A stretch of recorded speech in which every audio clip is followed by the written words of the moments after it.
From the Corner Office is brought to you by Synovus Bank, championing business growth through trusted, relationship-driven banking throughout the Gulfcoast region.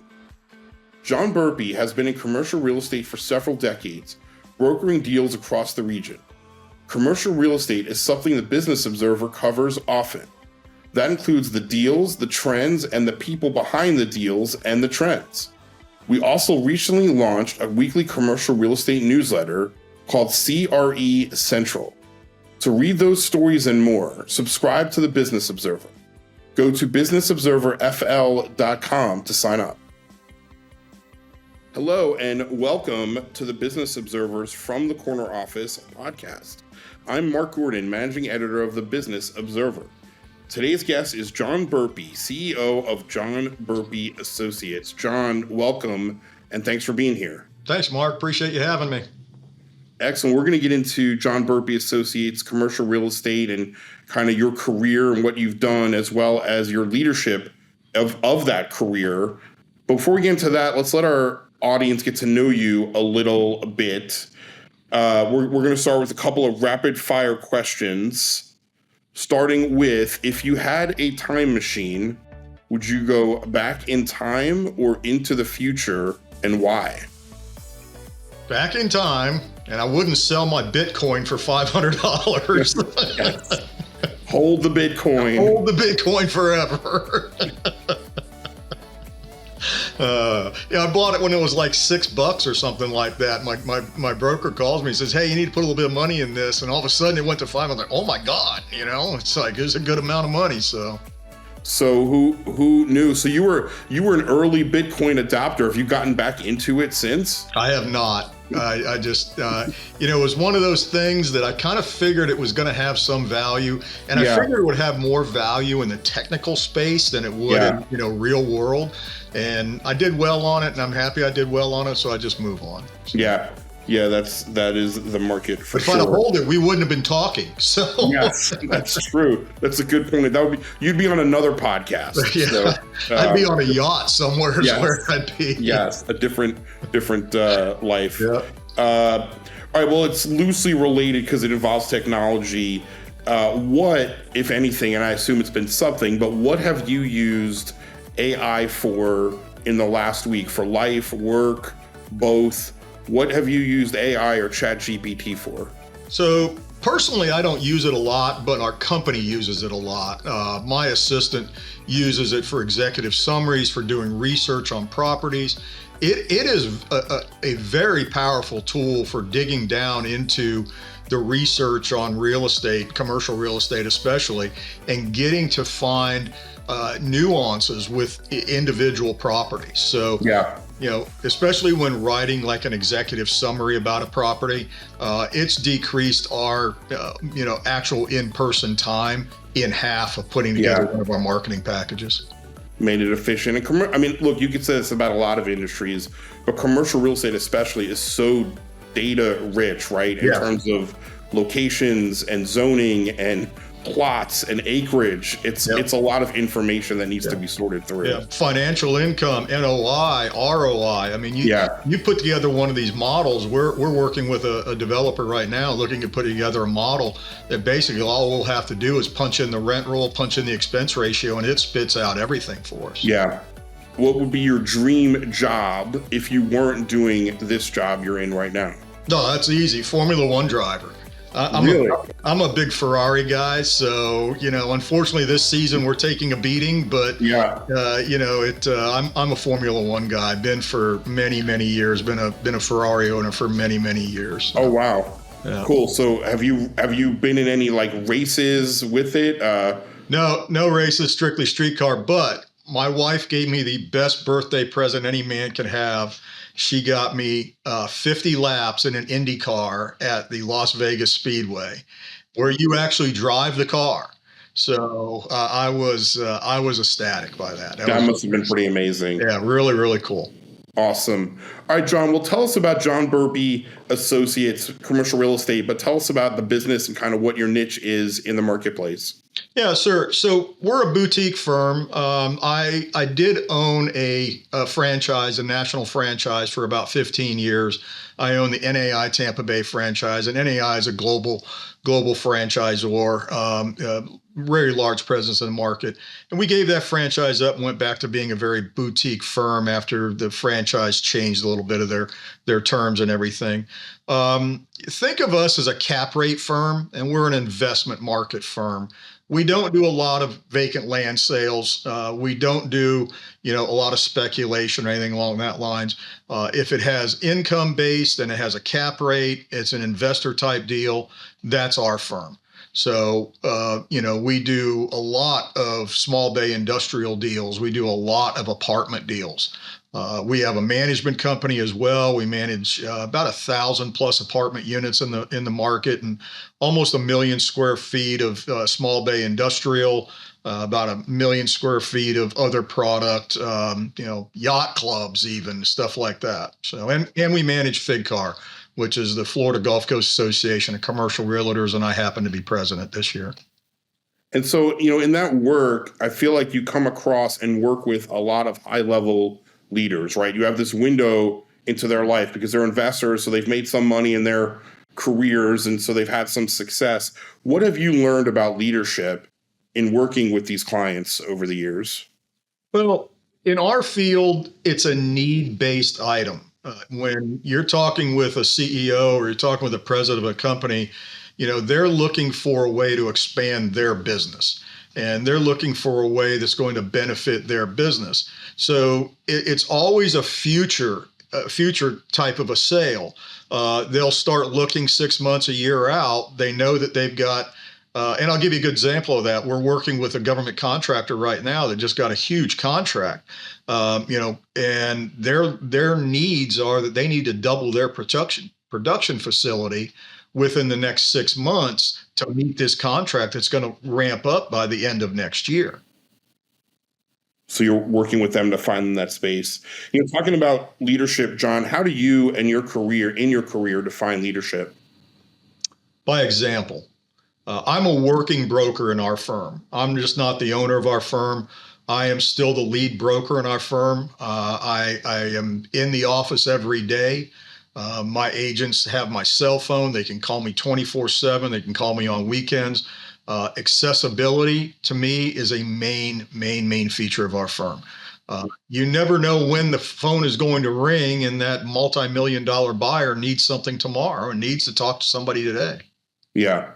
Who has influenced your leadership style? Whether it's, mentors in your life or books you've read, who has influenced your leadership over the years? Number one is my grandfather. My parents died very young. My grandfather raised me and my two sisters. My dad died real young. My parents raised me and my two sisters. And he was a major developer here in the Tampa Bay area, built several thousand single family homes during his career. And so I grew up in the industry. I grew up in the real estate business. And I saw him that he was on the job site every day. He was swinging a hammer every day up until he was 80 plus years old. And and just we owned a good story about that is we owned a small apartment building together, and it needed to be painted. And this was when he was 86 years old. And I said, okay, I'll get some bids on it. He says, no, your grandmother's driving me crazy. I need something to do. I'll come paint it myself. Get out of the house. The best painter ever. It took him 2 months to paint it, but he painted it. So examples like that, where you've got to be in the field. You've got to be working. You can't just sit behind the desk and do podcasts all day and talk to you, Mark. Come on. Yes, that's true. I have the same thing, right? You got to get out there and do that. Has that been challenging for you as a leader to navigate, because you're responsible for the bottom line of your firm? You have payroll, obviously. Correct. But then you have to go out and make the money to make the payroll. So how have you, as a leader, balanced both sides and responsibilities? Well, so in our firm, we're a commission-based organization, obviously. And, we have learned that, keeping our overhead as small as possible. We have one person that works for me who is my assistant, and she handles all of our brokers within. She puts together all the marketing package. She does all the correspondence, all the social media and everything along that lines. Other than that, we one of the reasons why we got away from being a franchise was the cost of the franchise. And, going to be a boutique firm, we cut several $100,000 a year out of our budget and expenses, like that, and didn't lose anybody. What I found about the market is that it doesn't matter what firm you're with. It doesn't matter anything. The deal is what matters. If the deal makes sense, the buyers come from all over. Right, right. They're concerned about the finances of the deal, not Correct. the name on the front door. That's correct. 100%. That's correct. Yeah. What's a leadership lesson, John, in your career that you sort of guides you now that you wish you knew earlier? Talking about like we wish we knew Bitcoin was going to go up to whatever it is, multiples today. But what's a lesson that you learned now that you wish you knew earlier? Patience. Yeah. Sometimes you just got to step back and just do nothing. You get to a point sometimes where buyers and sellers, it's not about the money. It's about a point in the deal. I'm making a point in this deal. I'm trying to stress that I'm going to make the point. I'm the guy that's in control of this deal. Stepping back, doing nothing has closed more deals for me than being aggressive and trying to push a point on somebody or make that point get relaxed in somebody. Another thing is getting parties together. I am a big believer in putting a buyer and seller in a room with each other together, because you're either going to walk out with a deal or you're not. And you're never going to be able to force that deal together. If the buyer and seller can come together, they can agree sitting at my conference table, you've got a good deal then. Yeah. So the idea is get them in front of each other so you can talk about what's holding you back, what's the number, what's the difference, how can we come to the middle here? Correct. Yeah. Sometimes I say to myself, I think I'm more of a psychologist than I am a broker at times. Yes. Yeah, right. You have to get out into the head, get the feelings out, and help them take the emotion out of it, right? You want the emotion out of it. Look, they always know the answer before they ask the question anyways. All I want is the truth. And, if you just have to be the most honest person you can be and just say, look, this is it. I mean, I can't fabricate numbers for you. I can't tell you anything any more than what it is. You're all that's going to come out in due diligence during the deal anyways. Yeah. How do you, it's not exactly like that, but similar in terms of conflict. As a leader, how do you handle conflict, whether it's within your career as brokers or just your employees and getting that sort of team atmosphere? How do you handle conflict when it comes up? Had a good friend of mine that was a broker for a very long time pass away recently. And early in my career, I met this gentleman, and we were talking about a really, really tough deal that I had. And I had a buyer and seller that were just kind of at each other's throats and just back and forth. And the broker on the other side had really dug their heels in and, was really advocating for their client. And he said to me, John, he says, remember something. After the deal's done, the buyer and seller are going to go away. You still have to work with that other broker for the rest of your career. So, I always look for that end run, so to speak, and what's really driving the problem. And is there a third party creating the problem? And if there is, we need to eliminate that third party, and we need to talk like adults amongst ourselves. Yeah. Yeah. And figure out. So that's good advice. So they really remember what the long-term output is going to be. Exactly. Yeah. Yep. We'll go back to your grandfather. You said who raised you. What were some sort of stories or lessons or examples? It sounds like you lived quite a life that stand out in your mind, even today, that resonate with you. So the best advice I ever received for him was that he said to me very young in my career, I must have been 18 or 19 years old. I just graduated high school. He said, you stay even with your competition, Monday through Friday, 9 to 5. You get ahead of them every minute before and every minute after that you're willing to put the time in. I love that. And I have lived by that motto, and I have based my career on that motto for the last 40 plus years. Yeah.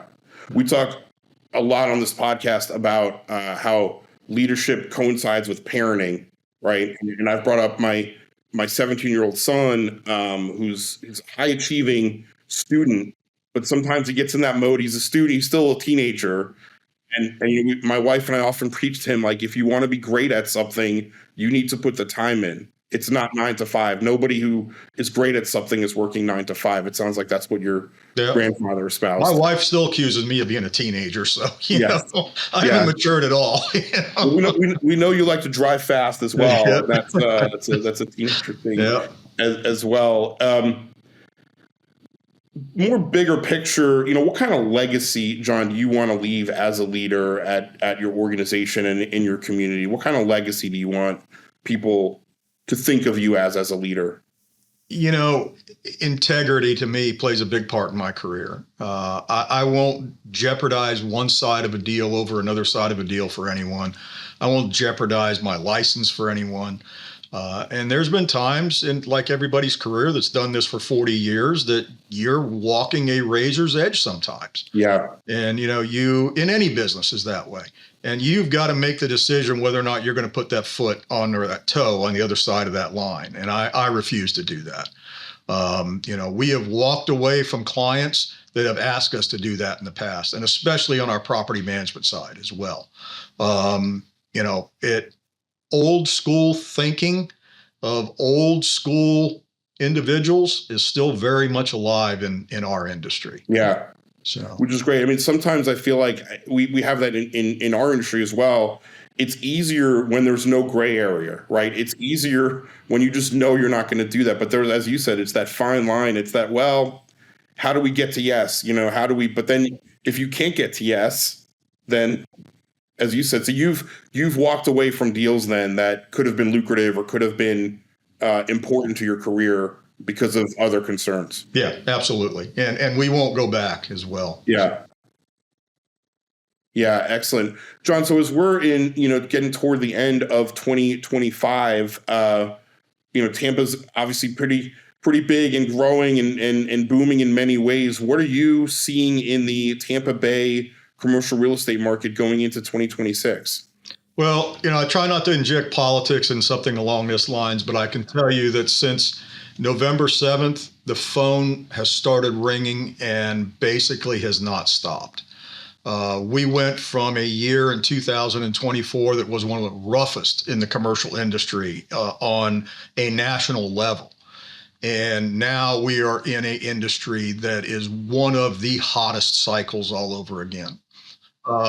Myself personally, I sold my entire portfolio at the top of COVID. I'm glad I did. I've been sitting on the cash for years trying to find deals. I just closed on my first purchase. I bought a 78-unit apartment building up in the Brooksville market. I am going to contract today, hopefully, on another smaller property here in the Tampa Bay area. I think that we have an administration that is pro-business today.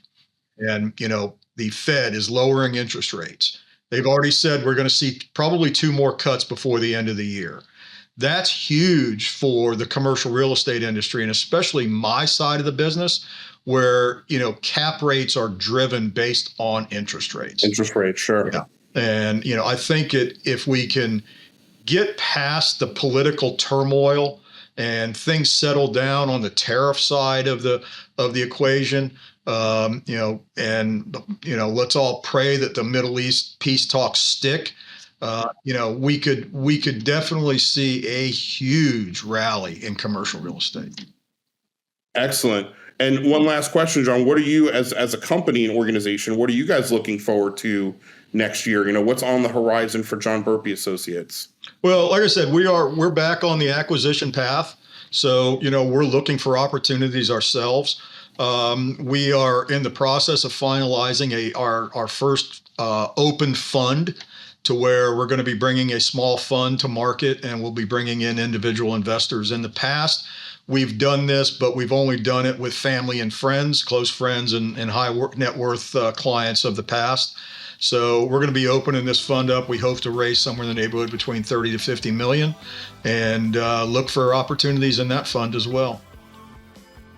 Excellent. Well, John Burpee, CEO of John Burpee Associates, thank you so much for joining us on the From the Corner Office podcast. Thank you, Mark. I appreciate you having us. Thank you for listening to the Business Observer From the Corner Office podcast.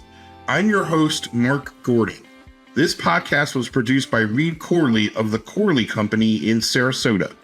To hear more episodes of From the Corner Office podcast, go to businessobserverfl.com.